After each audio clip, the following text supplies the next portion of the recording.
अस्सलामुअलैकुम। मैं हूं मोहम्मद अली और आप देख रहे हैं सोनी धरती। आज हम बात करेंगे कि गंदम की जो गोब की हालत है वो कब आती है। गंदम की गोब की हालत पर कौन कौन सी एहतियाती तदाबीर जो हैं वो करनी चाहिए। कौन सा दर्जा हरारत इस गोब की हालत के लिए बेहतर है और कौन सा स्प्रे गोब की हालत में किया जाए ताकि हमें ज़्यादा पैदावार हासिल हो सके। अब जो गंदम की गोब की हालत है वो आती है उस पर जैसे ये 80 पौधा से मैं आपको 90 दिन दिखा के सकता हूँ बाद गंदम का कि इसके 4 जॉइंट्स जो हैं वो बन जाते हैं। एक ये वाला, दूसरा, तीसरा और ये चौथा जॉइंट।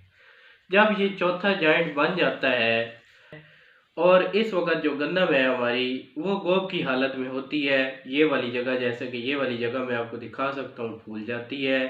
यहाँ से अब सिट्टा जो है वो बाहर निकलता है, यहाँ से झंडा पत्ता बाहर आने के बाद। तो इस स्टेज पर सबसे पहली बात तो ये है कि हमारा ये जो फ्लैग लीफ है यानी कि झंडा पत्ता, इसका काम होता है कि दाने के लिए ज़्यादा से ज़्यादा खुराक बनाना और सिट्टे को मुहैया करना ताकि दाने की भराई अच्छी हो सके।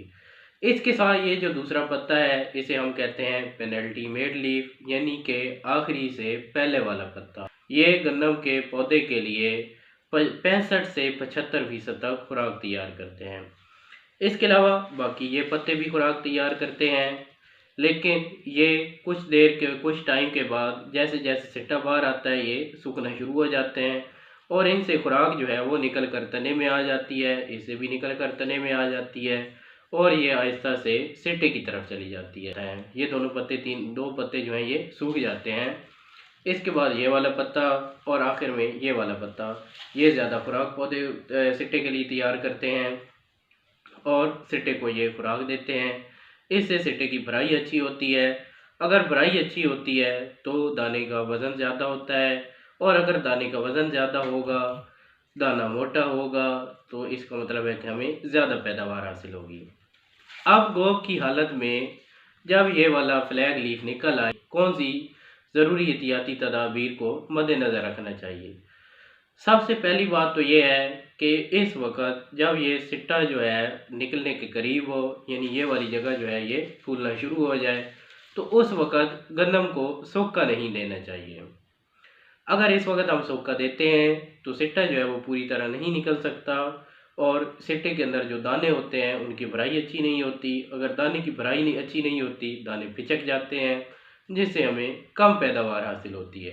इसके अलावा एक ये बात बहुत ही अहम है कि ये जो झंडा पत्ता यानी कि फ्लैग लीफ है, इसका सेहतमंद होना भी ज़रूरी है, इसका चौड़ा होना भी ज़रूरी है।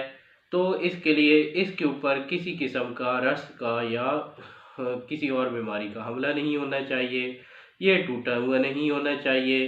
तो इसके लिए, इसकी सेहत के लिए ज़रूरी है कि हम इसके ऊपर एनपीके का स्प्रे करें।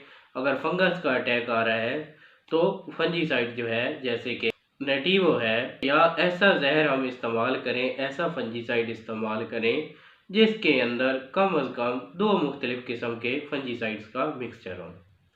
इसके अलावा इस कंडीशन के अंदर जब गंदम गोब की हालत में आ जाए, सिट्टा इससे बाहर निकलने वाला हो तने से या थोड़ा सा बाहर निकल आया हो, तो इस वक्त गंदम के ऊपर पोटाश का या तो पोटाश का स्प्रे किया जाए या फिर गंदम के अंदर पोटाश को फ्लड किया जाए।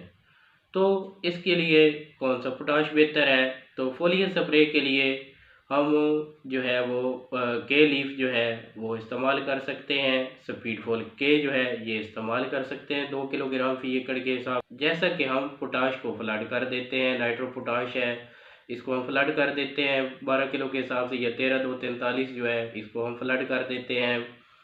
तो इससे बड़े अच्छे रिज़ल्ट हासिल हो रहे होते हैं।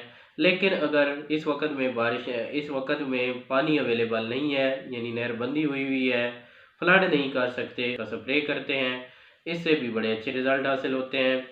ये जो पोटाश जो हम गोब की हालत में अप्लाई करते हैं उसका काम होता है कि यहाँ पर जो खुराक स्टोर हुई है इन पत्तों के अंदर उसको निचोड़ कर यहाँ पर जो सिट्टा निकल रहा है इसके अंदर ले आए ताकि दाने की भराई अच्छी हो।